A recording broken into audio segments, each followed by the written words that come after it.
قرآن مجید نے واضح کہہ دیا ہے کہ یہودی اور عیسائی تم سے راضی نہیں ہو سکتے حتی تتبع ملتہم، جب تک کہ تم ان کے دین کی پیروی نہ کرو۔ ان کو کسی طریقے سے معاذ اللہ عیسائی بنایا جائے۔ نبی پاک علیہ السلام کی جو محبت ہے نا، وہ انسان کے لیے زندگی کو آسان کر دیتی ہے۔ حضور سے پیار ہوتا ہے نا تو بندہ نفرت کرنی ویسے ہی چھوڑ دیتا ہے۔ حضور سے پیار کرتا ہے، ہرس ہوس لالچ ویسے ہی نکل جاتا ہے۔ جب حضور سے محبت ہو جاتی ہے، نماز پڑھنا، درگزر کرنا، درود شریف پڑھنا، قرآن پاک پڑھنا، دین کی خدمت کرنا، حتیٰ کہ جان دینا بھی آسان ہو جاتا ہے۔ نبی پاک علیہ السلام کی محبت انسان کو کبھی بھی پریشان نہیں ہونے دیتی، الجھنے نہیں دیتی، تازہ دم رکھتا ہے حضور کا پیار۔ شرط یہ ہے کہ محبت صحیح ہو، اصلی ہو، باطن میں ہو۔ یہ آپ کے ذہن کے اندر کبھی بھی کسی بدبو کو نہیں آنے دے گی، طبیعت کو تازہ دم رکھے گی، سکون میں رہیں گی۔ لیکن نبی پاک علیہ السلام کی محبت کے کچھ تقاضے ہیں، ان تقاضوں کو سمجھنا پڑے گا۔ بالخصوص امت اس وقت جس جگہ پہ کھڑی ہے، آپ دیکھیں کہ اتنی بربریت اور اس جیتے جاگتے دیکھتے ماحول میں کہ جس میں ہر چیز کیمرے کی آنکھ دیکھ رہی ہے، اس میں اس قدر زیادہ اسرائیل کی جارحیت، اس کے جواب میں دو تین تازیانے ہیں جو سمجھنے والے۔ ایک ہے کہ میں کوئی جذباتی بات کروں گا، آپ اس کی تائید کر دیں گے۔ ایک ہے کہ پہلوؤں پر غور کرنے کا وقت ہے کہ اتنے کٹھن ماحول میں بھی اگر مسلم امہ کے لیڈر بیدار نہیں ہو رہے تو آپ کو پس منظر سمجھنا پڑے گا کہ ہم نے نبی پاک کی محبت کے تقاضوں کو نہیں سمجھا۔ حضور سے محبت ہے نا تو پھر نبی پاک کو تو سادہ طرز زندگی پسند ہے، حضور کو تو پسند نہیں ہے۔ اللہ کے محبوب نے تو دعا مانگ کے فقیری لی اللہ تعالیٰ سے۔ آپ کو پتہ ہے جب بندہ بہت زیادہ آسانیوں میں چلا جاتا ہے، بہت زیادہ اس کے پاس سہولیات ہو جاتی ہے، اس کا مرنے کو دل نہیں کرتا۔ خود نبی پاک علیہ السلام نے فرمایا قیامت کے قریب کافر تم پر جھپٹیں گے جس طرح بھوکے لوگ کھانے پر جھپٹتے ہیں۔ حضور کیوں، ہم تھوڑے ہوں گے؟ فرمایا نہیں، تمہیں دنیا سے محبت ہو جائے گی اور موت تمہیں بری لگے گی۔ اتنے بڑے بڑے بنگلے، عالی شان محلات، کس کا چھوڑ کے مرنے کو جی چاہتا ہے معاذ اللہ۔ نبی پاک کی محبت کا تقاضا سمجھو، ایسا نہیں کہ وہاں دولت آئی نہیں۔ حضور تو فرماتے ہیں کہ اللہ نے خزانوں کی کنجیاں میرے ہاتھ میں رکھ دی ہیں، لیکن میں نے عرض کیا مالک ایک وقت روٹی دینا اور ایک وقت کا فاقہ دینا۔ کنجیاں خزانوں کی اللہ نے دی۔ جب تک آپ اپنا طرز زندگی، یہ جو بہت دنیا کا پیار ہے نا، بہت زیادہ مرنے کی ہرس، یہ بہت زیادہ جینے کی ہرس تو اللہ تعالیٰ نے قرآن پاک میں یہودیوں کا طریقہ بیان کیا کہ وہ کبھی مرنے کی تمنا نہیں کریں کیونکہ جینے کی ہرس رکھتے ہیں۔ نبی پاک علیہ السلام کے غلاموں، طرز زندگی جب تک سادہ نہیں ہوتا اور جب تک یہ دنیا کے جھمیلوں سے کسی کو دولت دے کر پیچھے کر دیا جاتا ہے، کسی کو عہدہ دے کر چپ کرا دیا جاتا ہے، کسی کو اقتدار دے کر چپ کرا دیا جاتا ہے، رسول اللہ صلی اللہ علیہ وسلم کے سچے غلام انہیں ایک بات کی سمجھ آ گئی تھی کہ ہمیں ہمارے رب نے کہا ہے قُلْ إِن كُنْتُمْ تُحِبُّونَ اللَّهَ فَاتَّبِعُونِي يُحْبِبْكُمُ اللَّهُ۔ اے محبوب آپ ان سے فرما دیں اگر رب سے محبت کرنا چاہتے ہیں تو آپ کی پیروی کریں، اللہ خود ان سے محبت فرمائے گا۔ جب رب بھی ان کا ہو جائے گا، جب رب بھی ان کا کی محمد سے وفاتوں نے تو ہم، یہ جہاں چیز ہے کیا، یہ لوح و قلم تیرے ہیں، اس کا کیا مطلب ہوا؟ لوح و قلم، قلم لکھتی ہے نا تقدیریں، مقدر فیصلے، تو لوح و قلم تیرے ہیں، اس کا مطلب یہ ہے کہ پھر رب کریم تیرے اوپر فضل کرے گا، اور وہ جن فیصلوں کی امت کو دیانت سے چاہت ہے اللہ اپنے فضل سے وہ فیصلے فرمائے گا۔ جب تک زندگی حضور کی غلامی کی طرف نہیں جاتی وہ اللہ تعالیٰ کی تائید نہیں پاتی۔ حضرت عبداللہ ابن حذافہ رضی اللہ تعالیٰ عنہ کو رومیوں نے قید کر لیا تھا، اور جب رومی آپ کو قید کر رہے تھے، پکڑ رہے تھے، جنگ میں کچھ موڑ ایسا آ گیا کہ بظاہر مسلمانوں کے قدم پیچھے ہٹ رہے تھے۔ 1000 آدمی نے 100 آدمی نے مل کے آپ کے گرد گھیرا ڈالا اور بڑی مشکل سے آپ کو گرفتار کیا۔ جب بادشاہ کے سامنے لے گئے نا، تو بادشاہ سے اس کا سپہ سالار کہنے لگا کہ بندہ ضائع کرنے والا نہیں۔ یہ بات سمجھیں آپ، ہماری طبیعت کے مطابق جو بندہ پورا نہیں اترتا ہم ضائع کر دیتے ہیں۔ حالانکہ اگر آپ کو مخالف صف میں بندہ کام کا نظر آئے تو آپ غور فرمائیں کہ یہ ہمارے قافلہ محبت میں کیسے شامل ہو سکتا ہے، اس کے لیے جد و جہد کریں تاکہ اس سے کام لیا جا سکے۔ اس نے کہا روم کے بادشاہ نے بندہ ضائع کرنے والا نہیں۔ وزیر نے کہا بادشاہ سے، اس نے کہا کیا کریں؟ کچھ ایسا کریں کہ یہ معاذ اللہ ہمارے دین میں آ جائے۔ اور قرآن مجید نے واضح کہہ دیا ہے کہ یہودی اور عیسائی تم سے راضی نہیں ہو سکتے حتیٰ تتبع ملتہم، جب تک کہ تم ان کے دین کی پیروی نہ کرو، ان کو کسی طریقے سے معاذ اللہ عیسائی بنایا جائے۔ تو بادشاہ کہنے لگا 2-3 چیزیں ہیں جس سے کوئی بندہ بھی خریدا جا سکتا ہے، کر لیتے ہیں بات۔ اس نے سب سے پہلے حضرت عبداللہ ابن حذافہ سے کہا کہ جتنے پیسے آپ کہیں گے آپ کو ملیں گے، آپ اس دین میں آ جائیں معاذ اللہ۔ تو حضرت عبداللہ ابن حذافہ نا، کچھ لوگ بڑے سیانے ہوتے ہیں، بردبار ہوتے ہیں، بعض باتوں پر غصہ نہیں کرتے، ہنستے ہیں۔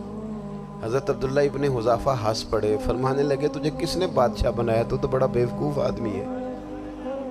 اس نے کہا کیا مطلب؟ فرمانے لگے نادان، میں تو تلوار لے کے میدان میں آیا ہوں، مجھے دولت کمانی ہوتی میں تجارت کرتا، میں تجارت نہیں کر رہا، میں تو شہادت کے لیے نکلا ہوا ہوں، اور تو مجھے کہہ رہا ہے پیسے لے لے، کو عقل کی بات کر۔ اس نے دوسری بات کی، اس نے کہا کہ میں بادشاہ ہوں، میرے نیچے جتنے بھی عہدے ہیں، وزیر، مشیر، وزیر خزانہ، جو آپ عہدہ کہیں گے آپ کو دے دیا جائے گا، آپ اس طرف آ جائیں۔ تو حضرت عبداللہ ابن حذافہ کہنے لگے پھر کہتا ہوں تو بڑا نادان ہے۔ فرمانے لگے میں حضور کا صحابی ہوں، اور صحابی ہونے سے بڑا عہدہ دنیا میں ہے ہی کوئی نہیں۔ صحابہ وہ صحابہ جن کی ہر صبح عید ہوتی تھی، خدا کا قرب حاصل تھا، نبی کی دید ہوتی تھی۔ کہا تو مجھے لالچ دے رہا ہے؟ اب انہوں نے ایک نئی چال چلی۔ وزیر کہنے لگا کہ میں ایک اور طرح سے معاذ اللہ کوشش کرتا ہوں پگھلا دینے کی۔ آپ اندر کمرے میں قید تھے تو وہاں ایک خاتون کو بنا سنوار کر بھیج دیا گیا۔ دوستو یاد رکھنا، تگڑا اور مضبوط جوان پتہ کون ہوتا ہے؟ جس کی نظریں پوری طرح اس کے کنٹرول میں ہوں۔ یہ علامت جوانی ہے۔ جس آدمی کا پوری طرح، 2 لوگ دنیا میں کبھی کوئی کارنامہ سر انجام نہیں دے سکتے، ایک جو حرام کھاتا ہو، ایک جس کی نظر ناپاک ہو۔ محمد بن قاسم جب یہاں آئے تھے نا، تو ایک دن بڑے پریشان تھے، تو ایک بزرگ کہنے لگے آپ کیوں پریشان ہیں؟ کہنے لگے راجہ دہر سے مقابلہ ہے، اور ہماری فوج تو سندھ کے رستے بھی نہیں جانتی، زبان بھی نہیں جانتی، لڑیں گے کیسے؟ 2-4 دن کے بعد ان بزرگوں کی دوبارہ محمد بن قاسم سے ملاقات ہوئی تو بڑے خوش تھے۔ کہا اب آپ کیوں خوش ہیں؟ کہنے لگے وہ میرا مقابلہ نہیں کر سکتا، میں نے تحقیق کر لی۔ کہا کیوں؟ کہنے لگے نظر کا گندہ ہے، اور جو نظر کے گندے ہوتے ہیں وہ میدانوں میں ٹھہرا نہیں کرتے۔ میدان کے لیے نکلنے کے لیے پاک جوانی کی ضرورت ہوتی، تطہیر مزاج ہونا ضروری ہوتا ہے، پاکیزہ افکار اور سچی اور سچی ستھری سوچوں کا ہونا ضروری ہوتا ہے۔ اس لیے فرمایا کہ میرا مقابلہ نہیں کر سکتا۔ حضرت عبداللہ ابن حذافہ کمرے میں تھے، وزیر کی بیٹی اندر سجی سنوری پہنچ گئی۔ جیسے ہی آپ نے اس کفر کی چال کو دیکھا تو تیمم کر کے نفل شروع کیے۔ وہ ساری رات بیٹھی رہی، رب کا بندہ ساری رات عبادت کرتا رہا۔ عبادت بڑا سہارا ہے، مصلی بڑا سہارا ہے اللہ کے بندوں۔ صبح دروازہ کھولا، وزیر نے اپنی بچی سے پوچھنا چاہتا تھا رزلٹ کیا نکلا، تو وہ کہنے لگی پیچھے ہٹ جا، اب تیرا میرا تعلق کوئی نہیں، میں نے نبی پاک کا کلمہ پڑھ لیا۔ اس نے کہا میں نے بھی زمانہ دیکھا ہے، پر یہ کیا لوگ ہیں، کستوری کے بنے ہوئے، سندل سے دھلے ہوئے، کہ میں ساری رات کمرے میں رہی اور 100 اور 1000 آدمی جس جوان کا مقابلہ نہ کر سکے، اتنا طاقتور جوان کمرے میں رہا اور اسے نظر اٹھا کے نہ دیکھا۔ وہ کچا رنگ للاری والا جڑا چڑھدا تے لیندا رہندا ہے، اے عشق تیرے دا رنگ محمد چڑھیا پھر نہیں لیندا۔ میں کہا ایک دفعہ نظر اٹھا کے نہیں دیکھا، کمال ہو گئی۔ اتنے بڑے لوگ، اتنی بڑی سعادت مندی، فیروز بختی، معاملہ فہمی حد ہو گئی۔ اللہ اکبر۔ دوستو، بادشاہ جب پوری طرح ہار گیا نا، اس نے کہا مار دو۔ تیل گرم کیا ایک کڑاہی میں، اور جب آپ کو اس میں ڈالنے لگے تو آپ کی آنکھوں میں آنسو آ گئے۔ بادشاہ کا خیال ہوا شاید نرم ہو گئے ہیں، کہنے لگا روئے کیوں؟ فرمانے لگے سوچتا ہوں جان ہی ایک ہے، کتنا مزہ ہے اس کی راہ میں جان دینے کا، کتنی لذت ہے اس کے نام پر مرنے میں، کتنا لطف ہے۔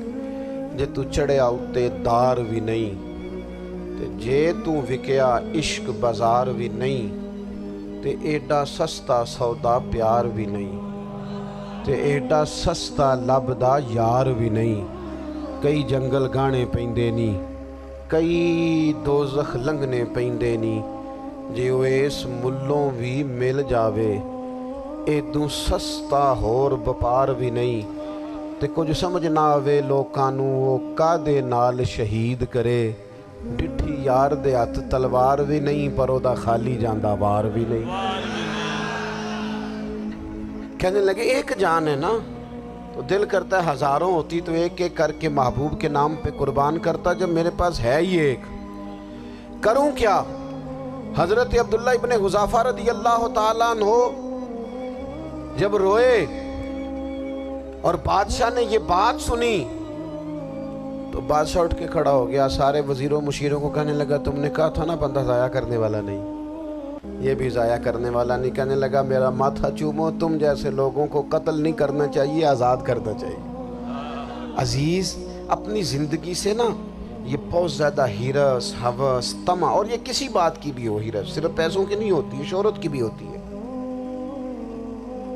یہ بیماری انسان کو اقتدار کی بھی ہوتی ہے، تعریف کی بھی بیماری ہوتی ہے، یہ سارے نقص ہوتے ہیں لوگوں کو، اور معاذ اللہ بعض جبوں کبوں کے اندر بھی ہوتے ہیں، وہاں بھی پنپتے ہیں۔ اپنی زندگی جب تک اس سادگی میں نہیں لاؤ گے جو رسول پاک نے عطا فرمائی، جب لوگ آسانیوں میں پوری طرح الجھ گئے تو پھر وہ دور ہوئے اور کفر چڑھ گیا۔ دوسری بات، اللہ کے محبوب صلی اللہ تعالی علیہ وسلم کی محبت ہم سے تقاضا کرتی ہے کہ ہم اس مشن کے لیے کام کریں جس مشن کے لیے رسول پاک نے کام فرمایا ہے۔ ہم سارے کام بڑی مضبوطی سے، سوچ سمجھ کے، تدبر سے، حکمت سے، تقاضوں کو مد نظر رکھتے ہوئے کرتے ہیں سارے کام۔ دین کے کام میں ہمارا مزاج نہیں ہوتا، او ہو جائے گا جی، آپ بسم اللہ پڑھیں جی، شروع کریں جی۔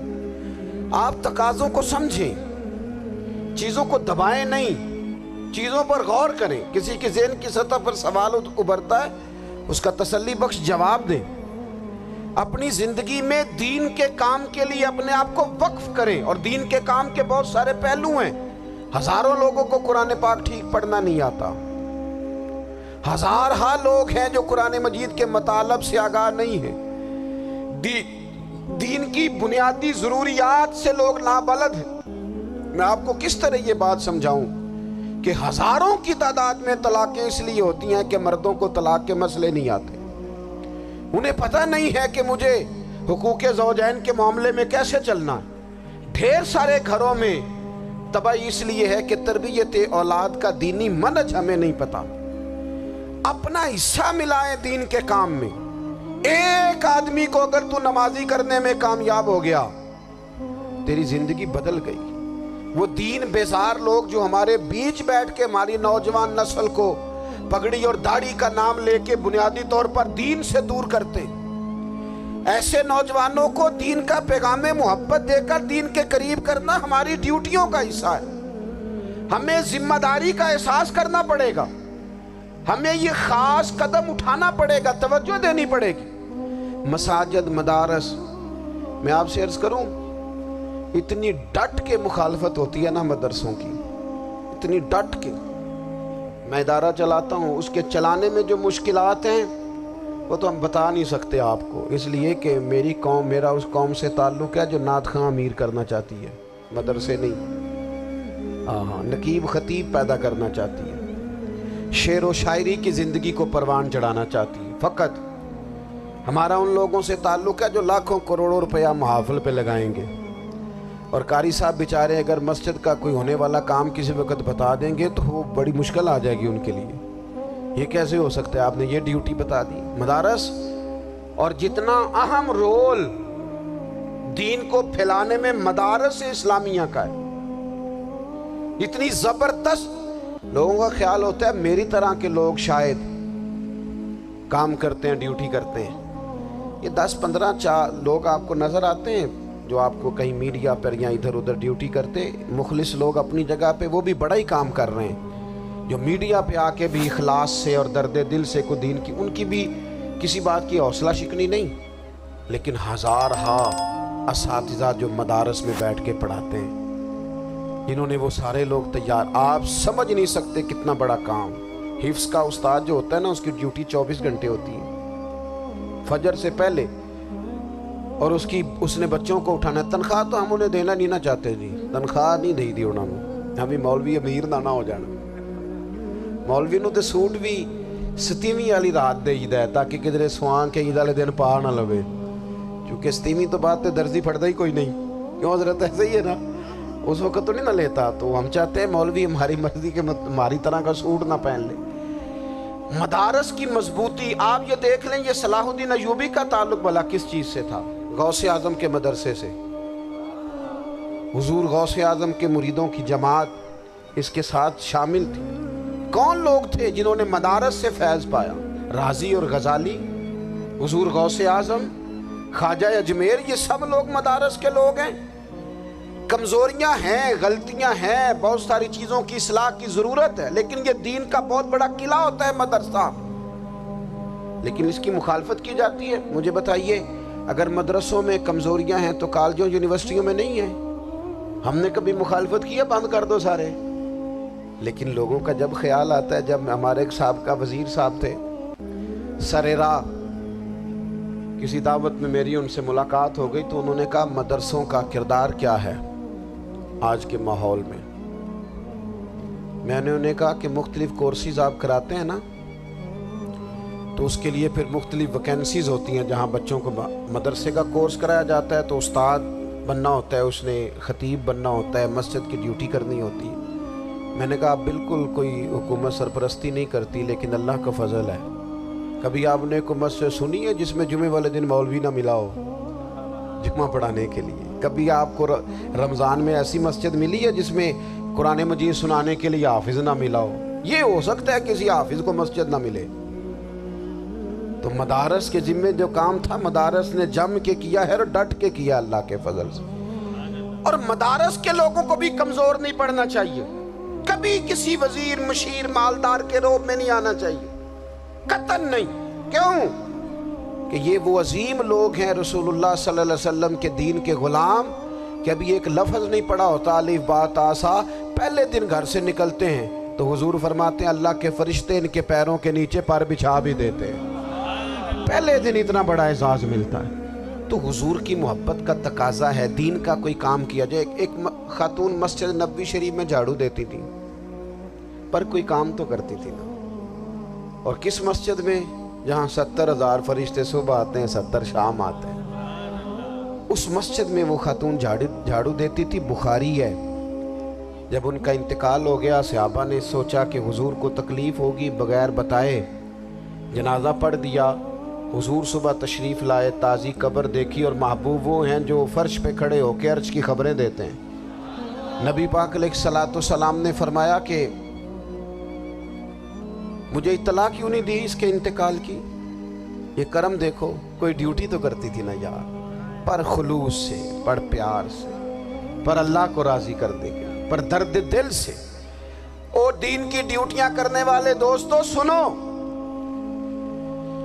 حضور صبح آئے، قبر کو دیکھ کر فرمایا مجھے کیوں نہیں بتایا؟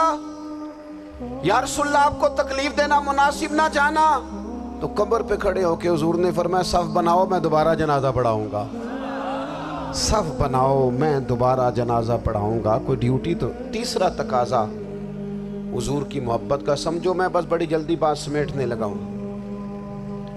حضور کی امت سے پیار کرو، یہ نبی پاک کی محبت کا تقاضا ہے۔ حضور اس بندے سے بڑے راضی ہوتے ہیں جو حضور کی امت سے پیار کرتا ہے۔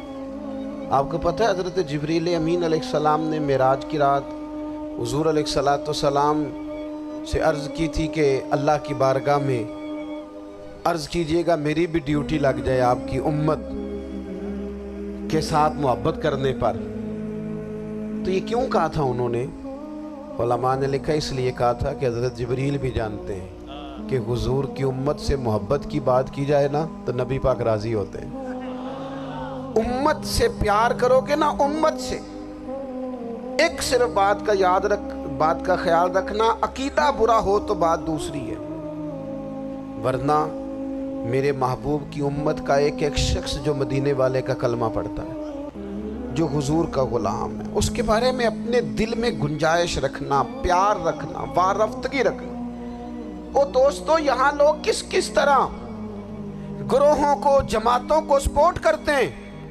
نبی پاک نے اس امت کی کثرت پر فخر بیان کیا، اور حضور فرمانے لگے 120 صفیں جنتیوں کی ہوں گی، قیامت میں 80 صفیں صرف میری امت کی ہوں گی۔ میں کثرت امت پر فخر کروں گا۔ ان لوگوں سے پیار کرنا ہے، ان کے دکھ درد کو سمجھنا ہے۔ پتہ ہے آج کیا ہوتا ہے؟ آج ہمیں نا مختلف چھوٹے چھوٹے ملکوں میں بانٹ دیا گیا، تو ہم کسی دوسرے مسلمان بھائی کا درد نہیں محسوس کرتے، ہم گھروں میں نہیں محسوس کرتے۔ پڑوسی پر ظلم ہو رہا ہو تو ہم کہنے پتر ساڈا نہیں مسئلہ، یہ دا مسئلہ ہے، تینوں کی لگے۔ حالانکہ پڑوسی کی آگ اس لیے بھی کسی وقت بجھا دینی چاہیے کہ پڑوسی کی نہ بجھائی جائے تو اپنا گھر بھی زاد میں آ جاتا۔ آج امت مسلمہ سے ہمیں بس لگا دیا گیا اپنے حصے کی روٹی کماؤ، اپنے حصے کی کوٹھی بناؤ، اپنے حصے کی گاڑی خریدو، اپنے حصے کا کام کرو۔ امت کا درد، امت کی بات، وحدت امت کا تصور،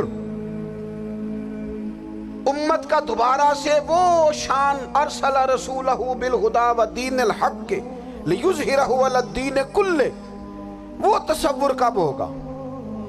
اس وقت ہوگا جب ہم بات امت کی کریں گے۔ نبی پاک علیہ السلام نے فرمایا مسلمان کی مثال ایک جسم کی طرح ہے، جسم کے ایک حصے کو تکلیف ہو تو سارا آزمائش میں آ جاتا ہے۔ مجھے بتاؤ یہ انگلی درد کرتی ہو، یہ انگلی جسم کا حصہ ہے نا، تو میرا خیال ہے دماغ یہ کہہ دے گا کہ انگلی کی درد ہے نا مینوں کی لگے، دل کہہ دے گا کوئی نہیں ٹینشن لینے، انگلی کا مسئلہ ہے نا۔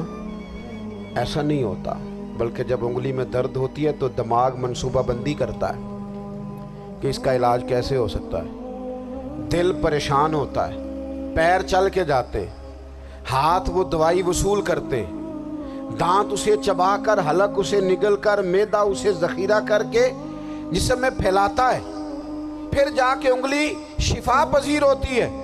ایک حصے کو درد ہو تو سارا حصہ کام پہ لگ جاتا ہے۔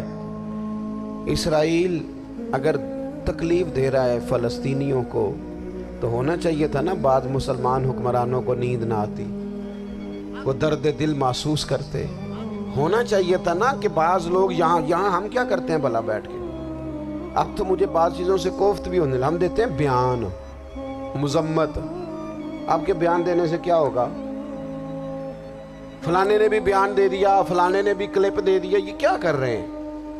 یہ تو آپ زندہ رہنا چاہتے ہیں۔ وہ جس طرح آج کل ہمارے ہاں بہت ساری چونکہ جماعتیں ہیں، تو کشمیر ڈے آتا ہے نا تو مل کے ریلی نہیں نکالی جا سکتی، سوال نہیں پیدا ہوتا، کیونکہ ہمیں جماعتوں کو زندہ رکھنا ہے۔ اس جماعت کی خبر الگ لگنی چاہیے، اس جماعت کی خبر الگ، تو ایسے کوئی انقلاب آئے گا؟ یاد رکھنا، امت کو پوری کو ایک طاقتور آواز بننا پڑے گا۔ ہمیں تھوڑا تھوڑا اوپر اٹھ کے سوچنا پڑے گا۔ خدا را اللہ تعالیٰ مجھے معاف کرے اگر کوئی بات میں سطحی کر رہا ہوں، دل کی گہرائی سے عرض کرتا ہوں، اب تو بڑا سخت وقت آ گیا۔ اب چونکہ اب تو کیمرے کی آنکھ آئی ہے تو وہ زخمی بچے دیکھے نہیں جاتے، وہ تڑپتی مائیں دیکھی نہیں جاتی، وہ سسکتی اور آواز دیتی بیٹیاں سنی نہیں جاتی۔ وہ آوازیں ایسی ہیں جیسے وہ رات کے سناٹوں میں چیخیں بن کے لوگوں کو جگایا کریں گی۔ خدا را کچھ جرم ایسے ہوتے ہیں جن کی سزائیں بڑی سخت ہوتی ہیں، جن کی معافی بڑی مشکل سے ہوتی ہے۔ اپنے اندر جذبہ ایمانی پیدا کریں۔ اور میرے دوستو، بستر پر بھی تو لوگ ماری جایا کرتے ہیں نا۔ اپنی زندگی رسول اللہ صلی اللہ علیہ وسلم کے دین کے نام کرو۔ جذبہ جہاد، شوق شہادت اور عشق رسول، یہ عناصر ہیں جو امت مسلمہ کو پیروں پر کھڑا کریں گے۔ 2 منٹ کے لیے سوچو، امت اگر اسی طرح کٹتی رہی، پریشان رہی، دکھتی رہی، اور باری باری کر کے، اقبال نے کیا کہا تھا؟ اس نے کہا تھا وطنوں میں، انہوں نے کہا تھا کہ ان تازہ خداؤں میں بڑا سب سے وطن ہے، جو پیرہن اس کا ہے وہ مذہب کا کفن ہے۔ تو اقبال ہم کیا کریں؟ کہنے لگے بازو تیرا توحید کی قوت سے قوی ہے، اسلام تیرا دیس ہے، کیونکہ تو مصطفی ہے۔ تو بحیثیت مسلمان سوچنا شروع کر، بحیثیت مسلمان، اور یوں تو سید بھی ہو، مرزا بھی ہو، افغان بھی ہو، تم سبھی کچھ ہو، بتاؤ کہ مسلمان بھی ہو۔ تمہارے اندر کہیں سے کوئی مومن بھی بولتا ہے کہ نہیں؟ علاقائی تعصبات اور ملکی سرحدوں میں قید ہو جانے والوں، تم ایک نبی کی امت ہو۔ کیوں نہیں سمجھتے؟ جب کشمیر کی بیٹی روتی ہے تو مدینے والے محبوب پاک علیہ السلام کی امت کی بیٹی روتی ہے، جب فلسطین کی بیٹی روتی ہے تو امت کی بیٹیاں روتی۔ خدا را کچھ درد دل اپنی طبیعت میں پیدا کریں۔ میں حکمرانوں کی بات نہیں کرتا، میں تو عام لوگوں سے ایسے تبصرے سنتا ہوں جو نہیں کرنے چاہیے۔ وہ نہیں جی نہیں، دوسرا رخ بھی دیکھو، عام آدمی اٹھ کے، عام لوگ بھی یہ خطرناک سوچیں اور ان سے خوفناک نتائج برآمد ہوں گے۔ تو 3 باتیں میں نے آپ کی خدمت میں عرض کی ہیں۔ ایک تو کوشش کریں اپنی زندگی کے اندر کہ زندگی کو سادہ کریں، پیسہ ضرور کمائیں لیکن پیسے سے پیار نہ کرو، پیار تو مدینے والے رسول سے کرنا۔ دولتیں، ہرس، ہوس، طمع، ان سے باہر آؤ۔ اور دوسری گزارش آپ کی خدمت میں یہ عرض کی ہے، کچھ نہ کچھ دین کا کام، اور اس میں بھی شہرتوں سے بچتے ہوئے، تصویروں سے بچتے ہوئے۔ میں ہر محفل میں شاید کہتا ہوں میری فوٹو آ رہی ہے اور لائیو آ رہا ہے اور فلاں ہو رہا ہے، لیکن اس محفل کا خوبصورت انسان وہ ہے جو سب سے پیچھے بیٹھا ہے۔ وہ کسی فوٹو کے لیے نہیں آیا۔ اور میں ڈھیر سارے لوگ دیکھ رہا ہوں، یہ جو آگے بیٹھ جاتے ہیں بعض اوقات 5، 7، 10 لوگ، یہ بڑی تصویر سازی کرتے ہیں، لیکن جو پیچھے بیٹھے ہوتے ہیں ان کی کوئی فوٹو نہیں آتی۔ اور میں نے بہت سارے لوگوں کو دیکھا ہے کبھی موبائل کو ہاتھ بھی نہیں لگاتے، لیکن جن کے لیے آئے ہیں انہیں تو پتہ ہے نا کون کون آیا ہے۔ اور کچھ دین کے لیے کریں۔ اور تیسری گزارش آپ کی خدمت میں یہ ہے کہ امت بن کر بھی ضرور سوچیں اور امت کے دکھوں کا مداوع بھی کریں، اور امت مسلمہ کا درد بھی اپنے سینے میں ضرور محسوس کریں۔ اللہ تعالی ہماری اس بزم کو جی ایک بات اور سن لیں جی، نبی پاک علیہ السلام نے ارشاد فرمایا، لائیں جی، حضور سید عالم علیہ السلام نے ارشاد فرمایا کہ جب تک بندہ اللہ کے بندوں کی مدد میں رہتا ہے نا، اللہ بھی اس کی مدد کرتا رہتا ہے۔ یعنی اگر آپ امت کے لیے سوچتے ہیں، کوئی امت کے لیے فکر پیدا کرتے ہیں، کچھ امت کی سوچیں لاتے ہیں، تو اللہ بھی مدد فرمائے گا۔ اور یہ بات اچھی طرح یاد رکھیں، جب بھی بندہ کوئی ایسا کام کرتا ہے نا جو خالص اللہ کی رضا کے لیے ہو، تو رب کی مدد ضرور آتی ہے۔